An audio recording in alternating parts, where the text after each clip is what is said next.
Kemudian ikhwani fiddin, azakumullah, di antara keutamaan ilmu syar'i juga bahwa ilmu ini merupakan obat dari penyakit-penyakit hati.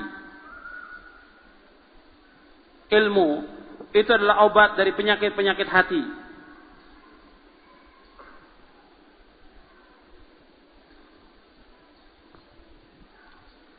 Sebab hati manusia ini didatangi oleh dua fitnah.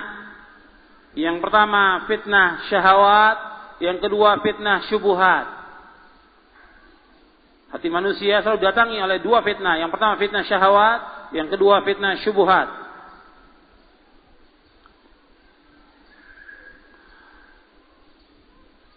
Sebelum saya jelaskan ini, yang tadi tentang 7 adab itu bisa dilihat dalam kitab Jami' Bayanil Ilmi wa Fadlih oleh Al-Imam Ibnu Abdul Barr. Jami' Bayanil Ilmi wa Fadlih. Itu dibawakan di dalam kitab Jami' Bayanil Ilmi wa Fadlih oleh Imam Ibnu Abdul Barr tentang 7 adab yang tadi. Saya lanjutkan tentang masalah ini, bahwa ilmu ini mengobati penyakit-penyakit hati. Dan penyakit hati ada 2, sebagaimana dijelaskan oleh Imam Ibnu Qayyim dalam kitabnya Ighatsatul Lahfan min Masayidi Syaitan. Itu fitnah syahwat dan fitnah syubuhat. Kalau seorang itu dia belajar ilmu syar'i, dia memahaminya dan dia mengamalkannya, insyaallah dia akan terhindar dari fitnah syahwat dan fitnah syubuhat. Sebab dalam hati manusia ini banyak penyakitnya. Jadi penyakit ketidakjelasan, penyakit penyimpangan dari as-sirat al-mustaqim. Kemudian juga penyakit yang lain seperti riya, kibir, ujub, hasad, fakhr, angkuh. Kemudian ingin lebih daripada yang lain. Kemudian dia cinta kepada kedudukan, kepada pangkat. Ini semua penyakit hati. Dan penyakit-penyakit ini bisa diobati apabila kita terus belajar ilmu syar'i dan memahami seperti yang dipahami oleh salafus saleh ridwanullah alaihim ajma'in. Kalau itu kita pahami, insyaallah akan hilang penyakit itu. Dan umumnya kata Imam Ibnu Qayyim, wa hadhil amradu kulluha mutawallidatun 'anil jahli wa dawa'uha al-ilmu. Semua penyakit-penyakit ini, penyakit syubhat, penyakit syahwat, semuanya ditimbulkan dengan sebab kebodohan. Ditimbulkan dengan sebab kebodohan. Dan obat dari kebodohan itu ilmu.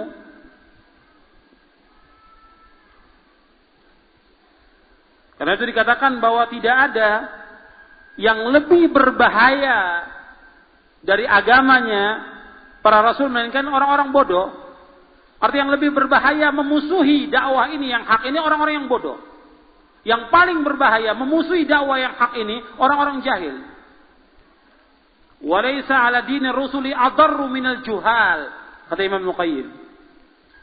Jadi yang paling berbahaya tantangan kita adalah orang-orang yang bodoh, yang selalu menentang dakwah yang hak ini.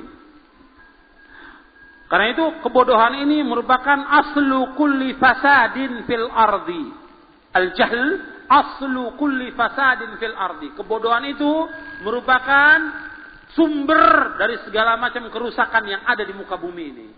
Kebodohan merupakan sumber dari segala kerusakan yang ada di muka bumi ini. Kemudian kata Ibnu Qayyim lagi, wa kullu dararin yalhaqul 'abda fi dunyahu wa ukhrahu fahuwa natijatul jahli. Dan setiap bahaya yang menimpa seorang hamba di dunia maupun di akhirat itu disebabkan karena kebodohan. Maka untuk menghilangkan kebodohan itu kita belajar ilmu syar'i ini. Kita belajar terus dan jangan kita berhenti untuk belajar ini. Terus kita belajar sampai kita paham tentang Islam ini. Kemudian Sekarang kita bahas tentang ilmu yang harus kita dahulukan. Ilmu apa yang harus kita dahulukan dalam kita belajar?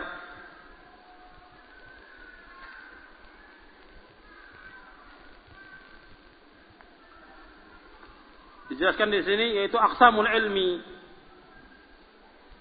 Ilmu yang harus kita dahulukan dalam kita belajar yaitu ilmu tauhid.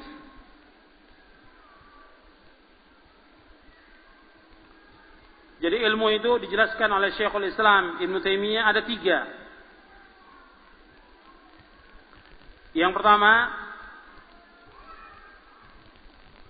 yaitu ilmu mengenal Allah, nama-namanya, sifat-sifatnya.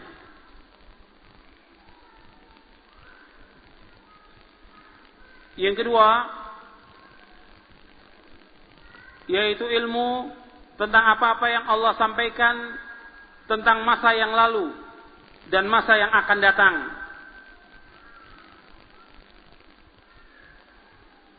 Seperti ayat-ayat yang berkaitan tentang cerita-cerita para nabi dan umat-umat terdahulu.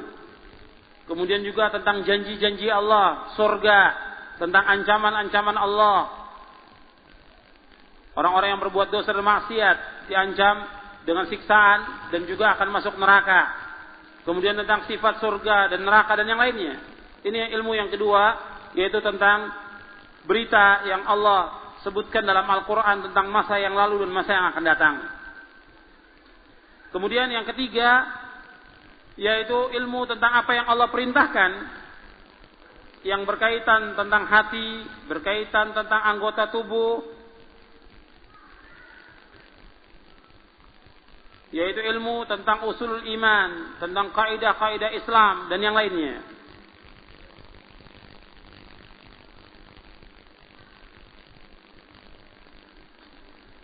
Ini yang disebutkan oleh Al-Imam Ibnu Qayyim Al-Jauziyah yang tadi saya jelaskan penjelasan Syekhul Islam. Kemudian Ibnu Qayyim juga menjelaskan, kata beliau, al-ilmu aqsamun salasatun ma laha min rabi'in wal haqqu dzu tibyani ilmun bi awsafil ilahi wa fi'lihi wa kadzalika al asma'u lirrahmani wal amru wan nahyu alladhi huwa dinuhu wa jazaohu yaumal ma'ad tsani. Jadi ilmu itu ada 3 macam. Tidak ada yang keempat, dan ini kebenaran yang jelas sekali. Yaitu ilmu tentang sifat-sifat Allah, tentang perbuatan Allah, dan tentang nama-nama Allah Subhanahu wa taala, yaitu tentang asma wa sifat. Kemudian tentang masalah perintah dan larangan. Kemudian juga tentang masalah balasan, tentang masalah janji, dan masalah ancaman nanti pada hari kiamat. Jadi yang pertama ilmu tentang sifat-sifat Allah, tentang nama-namanya, tentang tauhid. Yang kedua tentang cerita-cerita pada masa yang lalu, tentang qisas masa-masa yang lalu, arti qisas masa yang lalu. Kemudian juga tentang surga, neraka dan yang lainnya. Yang ketiga tentang perintah dan larangan. Nah, kita diperintahkan untuk mengkaji tentang masalah tauhid lebih dahulu. Tentang tauhid, bagaimana kita mengenal Allah Subhanahu wa taala. Belajar tentang tauhid rububiyah, uluhiyah, asma wa sifat. Kemudian belajar tentang perintah-perintah Allah dan larangannya untuk kita amalkan. Seperti yang disebutkan di dalam kitab Al-Usulul Tsalatsa. Antum mungkin sudah dapat dan sudah mengkaji tentang kitab Al-Usulul Tsalatsa oleh Syekh Muhammad bin Abdul Wahhab rahimahullah. Di dalam awal kitab itu Syekh Muhammad bin Abdul Wahhab mengatakan, "I'lam rahimakallahu annahu yajibu alaina ta'allumu arba'i masail. Al-ula al-ilmu wa huwa ma'rifatullahi wa ma'rifatu nabiyhi wa ma'rifatu dinil islami bil adillah." Ats-tsaniyatu al-'amalu bihi. Ats-tsalitsatu ad-da'watu ilaihi. Ar-rabi'atu as-sabru 'ala al-adza fihi. Wad-dalilu qauluhu ta'ala wal 'asri innal insana lafi khusrin illa alladziina aamanu wa 'amilus shalihat wa tawashaw bil haqqi wa tawashaw bis sabr. Dalam usul as-salasa di awal-awal disebutkan, ketahuilah, mudah-mudahan Allah merahmati kamu, bahwa wajib atas setiap muslim dan muslimah mempelajari 4 masalah. Yang pertama yaitu ilmu. Apa ilmu itu? Mengenal Allah, mengenal nabinya, mengenal agama Islam dengan dalil. Yang kedua mengamalkan, yang ketiga mendakwakan, yang keempat sabar. Jadi di situ disebutkan oleh Syekh Muhammad bin Abdul Wahhab rahimahullah dalam kitabnya atau dalam Kutaib Al-Usul Ats-Tsalatsa, ilmu yang dimaksud yaitu yang pertama mengenal Allah, mentauhidkan Allah. Kemudian mengenal Nabi Muhammad sallallahu alaihi wasallam. Kemudian mengenal agamanya dengan dalil. Jadi yang pertama dikaji tentang masalah tauhid lebih dahulu. Karena seluruh amal tergantung daripada tauhid. Amal kita diterima dan tidaknya tergantung daripada tauhid kita kepada Allah. Amal kita sempurna dan tidaknya tergantung daripada tauhid kita kepada Allah Subhanahu wa taala. Kalau umpamanya tercampur dengan kesyirikan, maka amal itu enggak ada gunanya. Kalau orang berbuat syirik kepada Allah, menyekutukan Allah, semua amalnya akan hapus. Seperti yang Allah firmankan dalam surah Az-Zumar ayat 65. La in asyrakta la yahbatanna 'amaluka wa la takunanna minal khasirin. Seandainya engkau berbuat syirik, akan hapus amal-amalmu dan engkau termasuk orang-orang yang merugi. Kalau syirik akan hapus amal-amal itu. Maka diajarkan umat ini bagaimana mentauhidkan Allah Subhanahu wa taala. Dan Nabi Nuh alaihi salatu wassalam mendakwakan tauhid 950 tahun, siang dan malam. Nabi Muhammad SAW 23 tahun mendakwakan dakwah tauhid ini. Sampai umat ini faham, belajar tentang tauhid. Karena tentang keutamaan ilmu tauhid lebih utama dari yang lainnya. Dan nabi-nabi, al-anbiya wa rusul seluruhnya mendakwakan dakwah tauhid. Semuanya nabi memulai dakwanya mengajak umat ini mentauhidkan Allah dan menjauhkan segala macam perbuatan syirik. Semua nabi dan rasul. Sebagaimana Allah firmankan dalam surah An-Nahl ayat 36. Allah berfirman, "Walaqad ba'atsna fi kulli ummatin rasulan an i'budullaha wajtanibut taghut, faminhum man hadallah wa minhum man haqqat 'alaihi ad-dhalalah, fasiru fil ardi fanzuru kaifa kana 'aqibatul mukadzibin." Dan sungguh kami telah utus pada setiap umat seorang rasul. Setiap rasul mengatakan ani'budullaha wajtanibut tagut. Hendaklah kalian beribadah hanya kepada Allah dan jauhkan tagut. Tagut setiap apa-apa yang disembah selain Allah. Sebagaimana dikatakan oleh Imam Malik, at-tagut kullu ma 'ubida min dunillah. Setiap apa-apa yang disembah selain Allah. Jadi setiap nabi dan rasul dakwanya hendaklah kalian semuanya beribadah hanya kepada Allah dan jauhkan tagut. Di antara mereka ada yang mendapatkan petunjuk, di antara mereka ada yang tetap dalam kesesatan. Maka berjalanlah kalian di muka bumi dan lihatlah akibat orang-orang yang mendustakan ayat-ayat Allah. Jadi semua nabi dan rasul, nabi itu kurang lebih ada 124.000 nabi yang Allah utus ke muka bumi. Dan rasul lebih dari 300 rasul. Sebagaimana diriwayatkan oleh Imam Ahmad dalam musnadnya. Semua mendakwakan dakwah tauhid. Makanya ini ilmu yang harus kita pelajari tentang tauhid. Dan ini membutuhkan waktu dan kita harus sabar sampai kita memahami tentang Islam dan kita juga mendakwakan kepada keluarga kita dan juga kepada istri kita, anak kita agar mereka betul-betul bertauhid kepada Allah. Tauhid kepada Allah, menjauhkan segala macam bentuk kesyirikan. Kemudian ikhwan fillah, azakumullah, sekarang kita masuk kepada turuk tahsilil ilmi. Turuk tahsilil ilmi. Kiat-kiat untuk mendapatkan ilmu yang bermanfaat.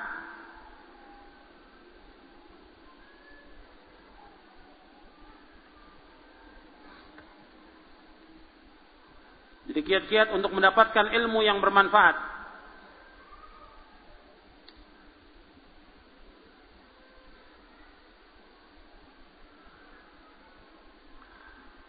Ini ada 6 poin, ya. Yang pertama, dan saya akan jelaskan satu persatu tentang kiat-kiat untuk mendapatkan ilmu yang bermanfaat. Bahwa kadang-kadang orang mengaji, orang belajar, tapi tidak tahu caranya untuk mendapatkan ilmu yang bermanfaat, sehingga lama dia belajar, lama dia mengaji, tidak mendapatkan ilmu yang bermanfaat. Ada yang sudah bertahun-tahun ngaji, nggak ada manfaatnya dia belajar. Karena tidak tahu bagaimana caranya. Atau kemungkinan juga seperti yang tadi, adab dalam thalabul ilmi dia tidak amalkan tentang keikhlasan, tentang niat. Dia tidak ikhlas. Atau dia niatnya juga ya sekedar ngaji, tidak berusaha bagaimana ilmu yang dia kaji itu menambah iman dia, menambah amal soleh. Karena setiap kita mengaji, Anda perhatikan, setiap kita mengaji, setiap kita mengkaji, kita usahakan, kita upayakan, saya dan antum berusaha bertambah ilmu kita, bertambah iman kita, bertambah ketaatan kita kepada Allah Subhanahu wa taala, bertambah amal soleh kita. Itu harus kita upayakan. Jangan lama mengaji bukannya tambah baik, akhlaknya tambah buruk. Waliyadzubillah, nasallallahu salam wal afiyah. Ada orang-orang yang seperti itu, lama dia mengaji bukan tambah baik. Bukan tambah tunduk dia kepada Allah, bahkan tambah keras.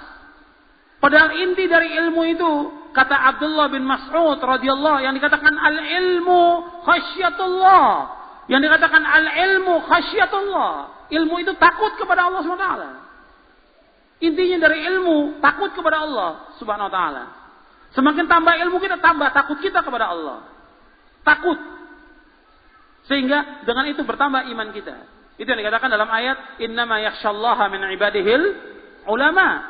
Sesungguhnya orang-orang yang takut kepada Allah ya ulama, orang-orang yang alim, yang dia yakin akan bertemu dengan Allah. Dia menghalalkan yang halal, dia mengharamkan yang haram, dan dia yakin bahwa dia akan dibalas oleh Allah nanti pada kiamat, sehingga terus dia takut kepada Allah. Itu bisa dilihat tafsir dari innama yakhsyallaha min ibadihil ulama, disebutkan dalam tafsir Ibnu Katsir. Jadi ulama yang betul-betul yakin akan bertemu dengan Allah. Dan dia mentauhidkan Allah. Menghalalkan yang halal, mengharamkan yang haram. Dan dia yakin bahwa dia akan dibalas oleh Allah nanti pada hari kiamat. Itu disebutkan dalam tafsir Ibnu Katsir. Jadi ini, kita usahakan bahwa setiap kita mengkaji, bertambah ilmu kita, bertambah takut kita kepada Allah Subhanahu wa taala. Jangan seperti ahlul kitab. Lama kitab yang ada pada mereka, bukannya mereka tambah lunak hatinya, tambah keras hatinya. Seperti yang Allah sebutkan dalam surah Al-Hadid ayat 16. Alam ya'ni alladziina aamanu an takhsha'a qulubuhum li dzikrillah wa ma nazala minal haqq wa la yakunu kalladziina utul kitaba min qablu fatala 'alaihimul amadu faqasat qulubuhum wa katsirun minhum fasiqun. Janganlah kalian menjadi seperti orang-orang ahlul kitab. Lama kitab ada pada mereka, Taurat dan Injil. Bukannya mereka tambah tunduk, bukan. Lama ada pada mereka. Faqasat qulubuhum. Qasat qulubuhum, bertambah keras hatinya. Wa katsirun minhum fasiqun, dan kebanyakan dari mereka lah orang-orang yang fasik. Orang-orang yang berbuat maksiat, orang-orang yang melanggar perintah-perintah Allah SWT. Nasallallahu salam wal afiyah. Jadi sekarang kita berusaha bagaimana supaya kita bisa mendapatkan ilmu yang bermanfaat. Apa kiat-kiatnya? Yang pertama, ayas alal abdu rabbahu al-ilman nafi'. Yang pertama, hendaknya seorang hamba minta kepada Allah ilmu yang bermanfaat.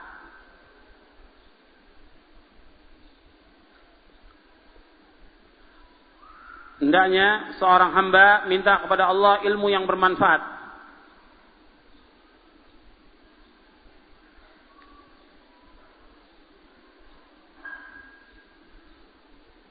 Allah menyuruh Nabi Muhammad sallallahu alaihi wasallam di dalam surah Thaha ayat 114, wa qur rabbi zidni ilma.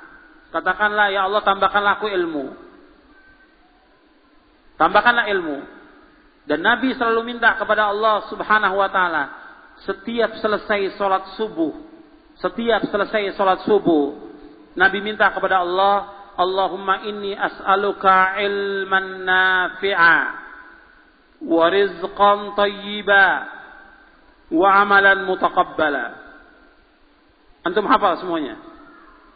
Allahumma inni as'aluka ilman nafi'a wa rizqan thayyiba wa amalan mutaqabbala. Ya Allah, aku minta kepada Engkau ilmu yang bermanfaat, rezeki yang halal, dan amal yang diterima. Setiap selesai salat subuh, sebagaimana diriwayatkan oleh Imam Ibnu Majah dalam sunannya, dan hadis ini derajatnya hasan, terdapat dalam Sahih Sunan Ibnu Majah. Jadi Nabi setiap selesai salat subuh minta kepada Allah, Allahumma inni as'aluka ilman nafi'a wa rizqan thayyiba wa amalan mutaqabbala. Antum hafalkan itu dan baca setiap hari. Ya Allah, aku mohon kepada Engkau ilmu yang bermanfaat, rezeki yang halal, dan amal yang diterima. Ini riwayat Ibnu Majah. Kemudian dalam riwayat yang lain Nabi berdoa, Allahumma anfa'ni bima 'allamtani wa 'allimni ma yanfa'uni wa zidni 'ilma. Allahumma anfa'ni bima 'allamtani. Ya Allah, berikanlah manfaat kepadaku apa-apa yang Kau telah ajarkan kepadaku. Wa 'allimni ma yanfa'uni. Dan ajarkanlah ya Allah kepadaku apa-apa yang bermanfaat. Wazidni ilma. Dan tambahkanlah aku ilmu. Hadis ini diriwayatkan oleh Imam Tirmidzi dan Imam Ibnu Majah. Hadis ini terdapat dalam Sahih Sunan Ibnu Majah. Jadi minta kepada Allah ilmu yang bermanfaat. Allahumma anfa'ni bima 'allamtani wa 'allimni ma yanfa'uni wa zidni ilma. Ya Allah, berikanlah manfaat kepadaku dari apa-apa yang Kau ajarkan kepadaku, dan ajarkanlah kepadaku apa-apa yang bermanfaat kepadaku, dan tambahkanlah aku ilmu. Hadis ini sahih, diriwayatkan oleh Imam Tirmidzi dan Ibnu Majah. Kemudian dalam hadis yang lain, Nabi menyuruh kita minta kepada Allah ilmu yang bermanfaat dan berlindung kepada Allah dari ilmu yang tidak bermanfaat. Nah, dari hadis ini bisa kita berdoa, Allahumma inni as'aluka ilman nafi'a wa a'udzubika min ilmin la yanfa'. Ya Allah, aku mohon kepada Kamu, ya Allah, aku mohon kepada Engkau ilmu yang bermanfaat, dan aku berlindung kepada Engkau dari ilmu yang tidak bermanfaat. Jadi samping minta ilmu yang bermanfaat, kita juga berlindung kepada Allah dari ilmu yang tidak bermanfaat. Sebab ilmu itu ada dua. Sebagaimana dijelaskan oleh Al-Imam Ibn Rajab Al-Hambali dalam kitabnya Fadlu Ilmi Salaf ala Ilmi Al-Khalaf. Jadi Fadlu Ilmi Salaf ala Al-Khalaf dijelaskan bahwa ilmu itu ada dua. Ada ilmu yang bermanfaat, ada ilmu yang tidak bermanfaat. Karena itu kita berlindung kepada Allah dari ilmu yang tidak bermanfaat. Kalau ada orang bertanya, contoh ilmu yang tidak bermanfaat apa? Contohnya dijelaskan oleh Ibnu Rajab seperti ilmu filsafat, ilmu kalam. Ini ilmu yang tidak ada manfaat sama sekali. Sehingga para ulama mentahdir tentang ilmu kalam dan ilmu filsafat. Tidak ada manfaatnya. Kemudian di antara doa Nabi SAW terhadap ilmu yang tidak bermanfaat, di antara Nabi berdoa dalam hadis yang diriwayatkan oleh Imam Muslim. Di dalam riwayat Tirmidzi juga ada. Muslim itu panjang. Di akhirnya Nabi berdoa begini. Allahumma inni a'udzubika min ilmin la yanfa' wa min qalbin la yakhsha' wa min nafsin la tashba' wa min da'watin la yustajabu laha. Dalam hadis yang diriwayatkan oleh Imam Muslim, Nabi di awalnya berdoa kepada Allah Subhanahu wa taala dari kelemahan, kemalasan dan yang lainnya. Kemudian di akhirnya Nabi berdoa, Allahumma inni a'udzubika min ilmin la yanfa' wa min qalbin la yakhsha' wa min nafsin la tashba' wa min da'watin la yustajabu laha. Ya Allah, aku berlindung kepada Engkau dari ilmu yang tidak bermanfaat, dari hati yang tidak khusyuk, dari nafsu yang tidak pernah puas, dan dari doa yang tidak dikabulkan.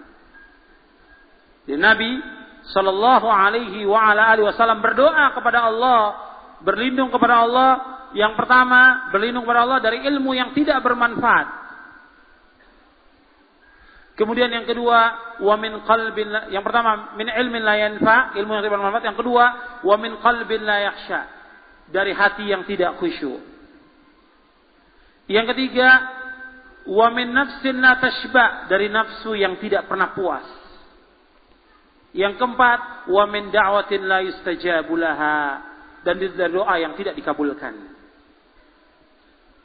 Di doa yang tidak dikabulkan. Kita berlindung pada Allah dari doa yang tidak dikabulkan. Ini hadis sahih diriwayatkan oleh Imam Muslim. Kemudian diriwayatkan juga oleh Imam Tirmidzi di lafaz yang akhir ini. Jadi yang pertama, untuk mendapatkan ilmu yang bermanfaat, yaitu seorang hamba harus berdoa kepada Allah. Ya, doa ini penting dan punya kekuatan yang luar biasa dari doa ini. Antum terus minta kepada Allah ilmu yang bermanfaat. Kemudian yang kedua, kiat yang kedua untuk mendapatkan ilmu yang bermanfaat ini, al-ijtihadu fi talabil ilmi. Bersungguh-sungguh dalam menuntut ilmu.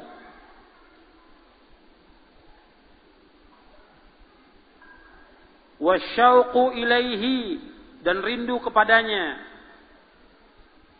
Bersungguh-sungguh dalam menuntut ilmu syar'i, dan rindu kepadanya.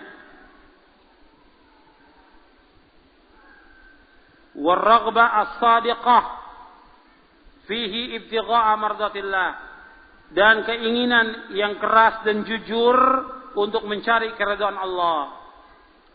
Keinginan yang keras dan jujur untuk mencari keridhaan Allah.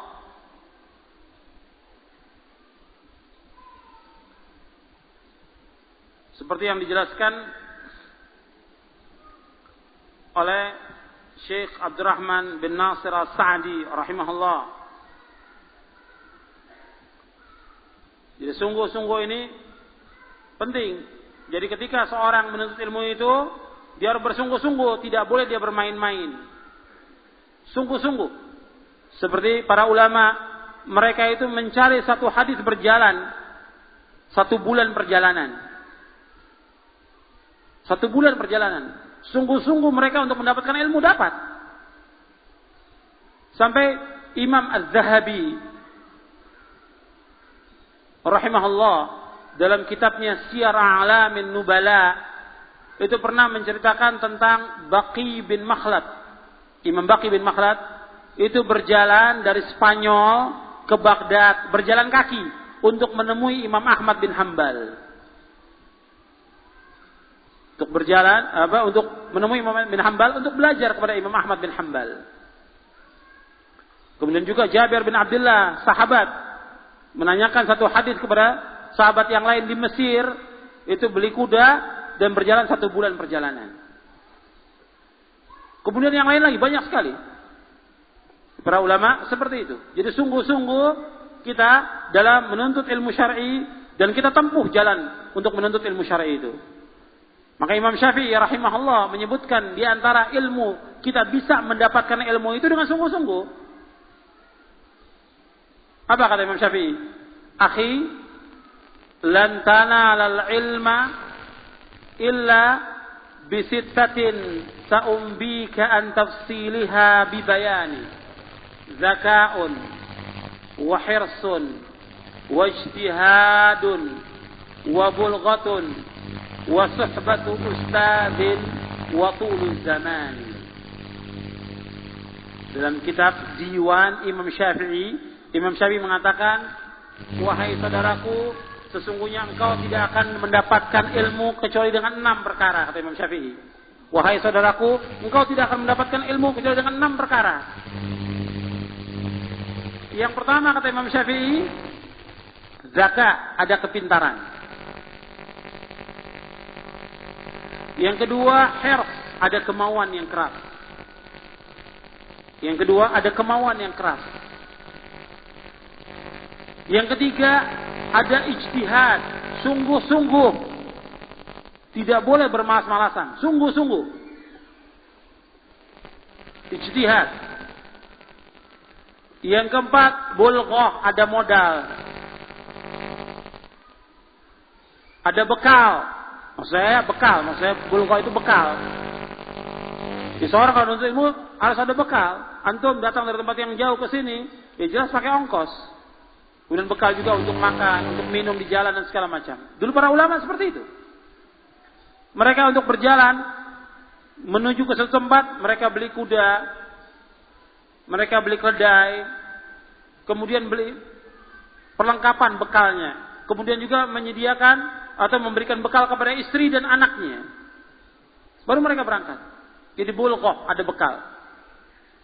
Yang kelima, ada suhbatu ustadzin atau irsyadu ustadzin. Ada bimbingan ustadz. Jadi seorang ingin mendapatkan ilmu harus ada bimbingan ustadz. Dibimbing oleh ustadz yang paham tentang Al-Quran, yang paham tentang sunnah, yang paham tentang pemahaman salafus saleh, itu harus ada dibimbing. Sebab orang yang belajar sendiri, kalau dia tidak tahu, nggak ada tempat bertanya. Tapi kalau dengan bimbingan ustadz, dia akan dibimbing dan akan diarahkan. Dan seperti itu para ulama terdahulu, talaqi dengan ulama. Kemudian yang keenam, kata Imam Syafi'i rahimahullah, tulu zaman, lama waktunya. Nuntut ilmu itu nggak sebentar, nggak cukup hanya 1 jam 2 jam. Tapi 1 jam 2 jam ini harus terus rutin, tidak boleh berhenti sampai diwafatkan oleh Allah. Sebagaimana pernah ditanyakan kepada Imam Ahmad bin Hanbal, wahai Imam, wahai Abu Abdullah, ada seorang umurnya sudah 80 tahun, apakah dia pantas untuk menuntut ilmu? Kata Imam Ahmad, kalau dia pantas untuk hidup, maka pantas untuk menuntut ilmu. Artinya tetap wajib talabul ilmi, tetap wajib sampai dia diwafatkan oleh Allah SWT. Jadi lama waktunya. Nah, yang saya tekankan di sini yaitu dalam kita menuntut ilmu ini harus bersungguh-sungguh. Tidak boleh kita bermain-main. Menuntut ilmu syar'i ini harus sungguh-sungguh. Betul-betul kita catat, kita tulis.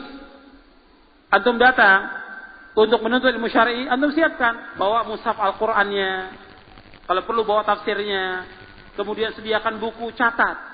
Sebab kata Rasulullah, qayyidul ilma bil kitab. Ikat ilmu itu dengan tulisan. Ikat ilmu itu dengan tulisan, catat. Kemampuan kita mendengar terbatas. Kemampuan kita untuk memahami dari 2 jam ceramah itu paling 10 menit atau 15 menit. Catat. Kata Rasulullah, catat. Hadis ini terdapat dalam Sahih Jami' As-Shaghir. Kemudian Imam Syafi'i juga berkata demikian. Kata Imam Syafi'i rahimahullah, qayyidul ilma bil kitabah. Ikat ilmu itu dengan tulisan. Ikat ilmu itu dengan tulisan. Jadi niat kita untuk menuntut ilmu, kita bawa catatan. Tulis, catat ilmu itu. Karena ini jelas bermanfaat. Ilmu yang diajarkan Al-Quran dan Sunnah bermanfaat. Antum catat. Sehingga antum bisa murajaah lagi, mengulangi di rumah, menghafal, dan bisa menyampaikan juga kepada keluarga. Kemudian kita masuk kepada yang ketiga. Kiat dalam mendapatkan ilmu yang bermanfaat. Yang ketiga, ijtinabu jami'il ma'asi bitaqwallahi ta'ala. Menjauhkan dosa-dosa dan maksiat dengan takwa kepada Allah Subhanahu wa taala. Menjauhkan dosa-dosa dan maksiat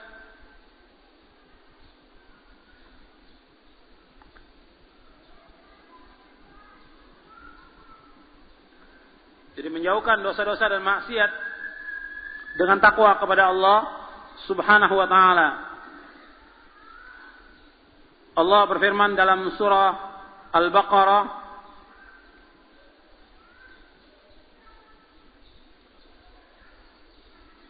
di ayat 282, Allah berfirman, wattaqullaha wa yu'allimukumullah wallahu bikulli syai'in alim.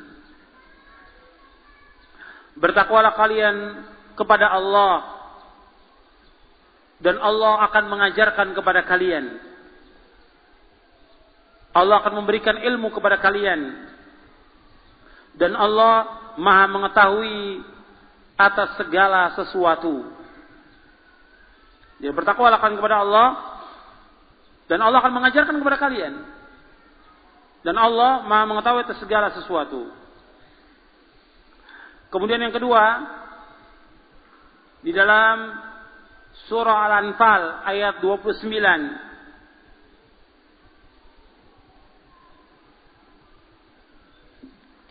Dalam surah Al-Anfal ayat 29 Allah berfirman, ya ayyuhalladzina amanu in tattaqullaha yaj'al lakum furqana.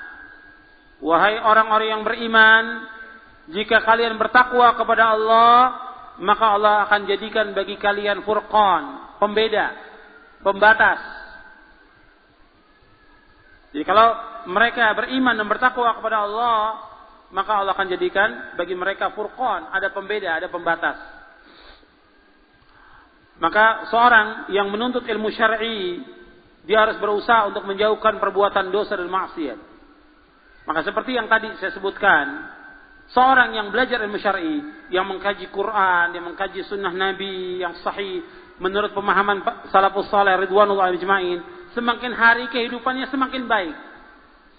Dia terhadap dirinya, dia terhadap orang tuanya, dia terhadap istrinya, terhadap anaknya, terhadap tetangganya, terhadap temannya, semakin baik. Bukan semakin buruk keadaannya. Bukan semakin buruk. Semakin baik. Artinya yang dulu dia banyak berbuat dosa dan maksiat, yang dulu umpamanya dia minum khamar, dia berjudi, dia berbuat yang lain, durhaka pada orang tuanya, jelek pada tetangganya, sering menipu dan segala macam. Setelah dia belajar, dia berhenti. Dan istiqamah. Tetap seperti itu. Menjadi baik dan meninggalkan perbuatan-perbuatan maksiat. Jadi kalau kita ingin mendapatkan ilmu yang bermanfaat, ya kita harus berusaha untuk menjauhkan dosa dan maksiat.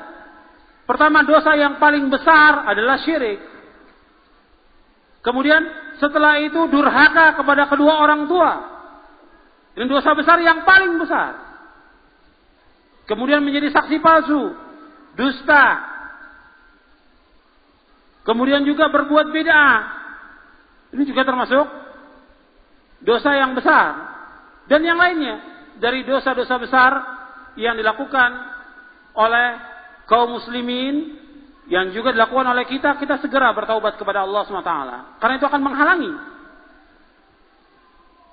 menghalangi kita dari mendapatkan ilmu yang bermanfaat. Menghalangi kita dari mendapatkan ilmu yang bermanfaat. Abdullah bin Mas'ud radhiyallahu an pernah mengatakan begini. Kata Abdullah bin Mas'ud radhiyallahu an, "Inni la ahsibu anna ar-rajula yansal ilma qad 'alimahu bidzanbi ya'maluhu." Ini dibawakan oleh Imam Ibnu Abdul Bar dalam kitabnya Jami' Bayanil Ilmi wa Fadlih. Sesungguhnya aku menyangka bahwa seseorang itu lupa dari ilmu yang sudah diketahuinya disebabkan karena dosa yang dia kerjakan. Jadi orang lupa terhadap ilmu-ilmu yang pernah dia kaji, yang pernah dia pelajari, dia lupa disebabkan karena apa? Perbuatan dosa yang dia lakukan. Dari ayat-ayat Al-Quran dia sudah lupakan, dari hadis Nabi dia lupakan, dari yang sudah dia pahami, yang pernah dulu dia amalkan, sekarang dilupakan oleh dia. Disebabkan karena dosa dan maksiat yang dia lakukan. Sampai Imam Syafi'i rahimahullah pernah mengeluh kepada Imam Waqi. Imam Syafi'i hafal Al-Quran 30 juz. Sejak kecil hafal. Imam Syafi'i hafal Muwatta'nya Imam Malik. Muwatta' Imam Malik itu hafal. Belum lagi kitab-kitab yang lainnya. Ketika ada sedikit saja hafalannya berkurang, Imam Syafi'i curiga ada apa. Sampai dikatakan dalam diwan Imam Syafi'i, kata Imam Syafi'i begini, syakautu ila waki'in su'a hifzi fa'arsyadani ila tarkil ma'asi wa'alam annal ilma nurun wa nurullahi la yuhda lil 'asi. Kata Imam Syafi'i, aku mengadu kepada Imam Waqi tentang jeleknya hafalanku. Padahal dia hafal Quran 30 juz. Hafal Muwatta Imam Malik, ketika berkurang sedikit hafalannya, dia mengatakan aku mengadu kepada Imam Waqi tentang jeleknya hafalanku. Apa kata Imam Waqi? Fa arsyadani ila tarkil ma'asi. Maka Imam Waqi membimbing aku, memberikan petunjuk kepadaku untuk meninggalkan perbuatan dosa dan maksiat. Kemudian wa'alam, ketahuilah bahwa ilmu itulah cahaya. Dan cahaya Allah tidak akan diberikan kepada orang-orang yang berbuat maksiat. Ilmu itu merupakan cahaya. Ilmu syar'i ini agama. Cahaya Allah. Dan cahaya Allah tidak akan diberikan kepada orang-orang yang berbuat dosa dan maksiat. Ini juga dimuat oleh Al-Imam Ibnul Qayyim di dalam kitabnya Al-Jawabul Kafi liman sa'ala 'anid dawa'i syafi, atau dengan judul lain Ad-Da' wad-Dawa. Kemudian Imam Malik rahimahullah, gurunya Imam Syafi'i, Imam Malik pernah menasihati Imam Syafi'i, Imam Malik, Imam Darul Hijrah yang ada di Madinah An-Nabawiyah. Pernah Imam Malik ini menasihati Imam Syafi'i. Karena Imam Syafi'i sebagai muridnya Imam Malik. Apa kata Imam Malik? Kata Imam Malik begini, inni arallaha qad ja'ala fi qalbika nuran fala tudfi'hu bi dhulmatil ma'siyah. Kata Imam Malik kepada Imam Syafi'i, sesungguhnya aku telah melihat atau aku mengetahui bahwasanya Allah telah menjadikan dalam hatimu itu cahaya. Kata Imam Malik kepada Imam Syafi'i, sungguhnya aku mengetahui Allah telah menjadikan dalam hatimu itu cahaya. Maka janganlah engkau padamkan cahaya Allah itu dengan kegelapan dosa dan maksiat. Jangan engkau padamkan cahaya Allah itu dengan perbuatan dosa dan maksiat. Ini dimuat oleh Al-Imam Ibnul Qayyim dalam kitabnya Al-Jawabul Kafi liman sa'ala 'anid dawa'i syafi, atau Ad-Da' wad-Dawa, obat dan penyembuhnya. Jadi ini yang ketiga, untuk mendapatkan ilmu yang bermanfaat, ya kita harus berusaha untuk meninggalkan perbuatan dosa dan maksiat. Dan kita jangan merasa bahwa kita ini enggak punya dosa. Semua kita punya dosa. Saya dan antum sama. Saya dan antum sama. Banyak berbuat dosa, banyak berbuat maksiat. Maka kita selalu minta ampun kepada Allah. Nabi sallallahu alaihi wasallam yang maksum, satu hari itu bertaubat kepada Allah 100 kali.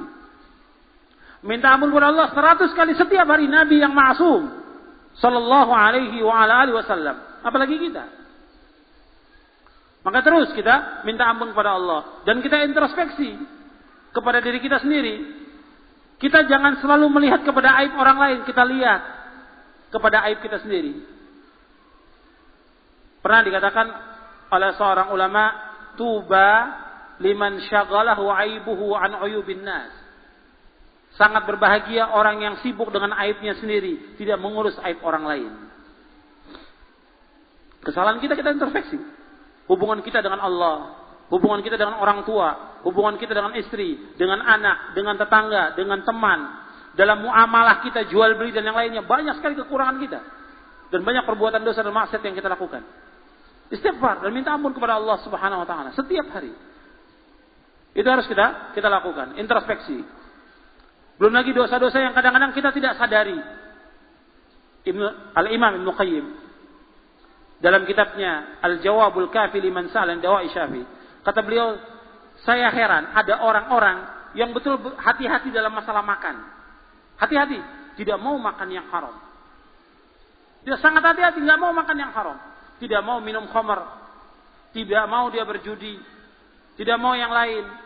Tapi dia selalu membicarakan aib orang lain. Dia selalu membicarakan aib orang lain. Ghibah, dosa besar.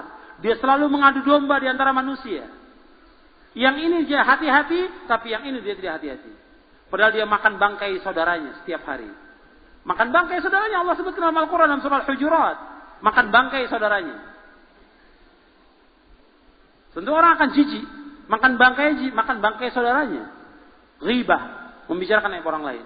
Jadi saya heran, dia bisa hati-hati kepada yang demikian, tapi mulutnya tidak hati-hati terhadap saudaranya yang mukmin. Dia makan daging saudaranya dan hukumnya haram dan termasuk dosa besar yang disebutkan oleh Allah dalam surah Al-Hujurat dan juga disebutkan oleh Rasulullah sallallahu alaihi wasallam. Bahkan dia sering menjatuhkan kehormatan orang lain. Maka nanti di hari kiamat ada orang yang masuk neraka, dia mencakar wajahnya. Mencakar wajahnya. Ditanya oleh Nabi Muhammad SAW kepada malaikat Jibril ketika diperlihatkan tentang neraka itu. Kenapa? Orang itu kenapa seperti itu? Dia adalah orang yang sering makan daging manusia. Bukan makan daging manusia dalam artian membicarakan aib orang lain. Ya'kuluna luhuman nas. Ghibah. Memfitnah. Menjatuhkan kehormatan orang lain. Padahal kehormatan ini sesama mukmin diharamkan oleh Allah. Tidak boleh kita menuduh orang lain tanpa ada bukti. Orang tidak berbuat sesuatu dituduh dengan tuduhan-tuduhan yang tidak benar. Dan tuduhan itu disebarkan kepada orang lain tanpa tabayyun dan tasabbut. Ini maksiat. Ini dosa. Dan menghalangi ilmunya seseorang. Sebab Nabi sudah harapkan, inna dima'akum wa amwalakum wa a'radakum haramun alaikum ka hurmati yaumikum hadha fi baladikum hadha. Kata Rasulullah, sesungguhnya darah-darah kalian, harta-harta kalian dan kehormatan-kehormatan kalian haram sesama kalian sebagaimana haramnya negeri ini pada waktu Hajjatul Wada'. Haram. Enggak boleh kita menuduh seorang. Lebih bagus kita diam. Kata Nabi, "Man kana yu'minu billahi wal yawmil akhir falyaqul khairan aw liyasmut." Barang siapa yang beriman kepada Allah dan hari akhir, hendaklah dia berkata yang benar atau diam. Tapi menjatuhkan kehormatan orang yang orang itu enggak pernah ketemu dengan orang tersebut, dituduh, difitnah dan segala macam. Ini dosa. Dosa dan ini maksiat. Dan itu akan dituntut oleh Allah sampai hari kiamat. Dituntut oleh Allah sampai hari kiamat.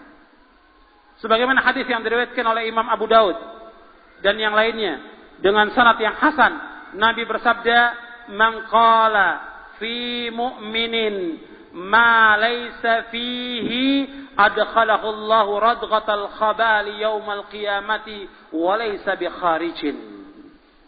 Kata Nabi SAW, barang siapa yang berkata tentang orang mukmin yang tidak ada padanya, si fulan begini, padahal dia tidak melakukan perbuatan itu. Dia tuduhkan, dia fitnah. Maka Allah akan berikan minuman nanti pada hari kiamat, radghatal khabal. Ketika sahabat bertanya, apa yang dimaksud radghatal khabal? Perawinya menjelaskan, usaratu ahlin nar. Cairannya penghuni neraka. Nanah dan darah itu akan diberikan kepada orang itu. Sampai dia keluar dari perkataan yang pernah dituduhkan kepada seorang muslim. Sampai dia terbebas dari tuduhan yang pernah dia tuduhkan kepada seorang muslim. Nah ini maksiat. Jadi maksiat itu banyak sekali yang kita harus hati-hati. Kadang-kadang maksiat lisan ini yang paling banyak. Sebagaimana dikatakan oleh Rasulullah SAW, "Aktsaru khataya bani Adam fi lisanihi." Kata Rasulullah SAW, bahwa kebanyakan kesalahan anak Adam itu di lisannya, di mulutnya. Maka ini harus kita perhatikan dan kita hati-hati. Karena ini termasuk juga perbuatan dosa dan maksiat yang menghalangi ilmu kita, yang menghalangi kita mendapatkan ilmu yang bermanfaat, yang menghalangi kita mendapatkan barokahnya ilmu.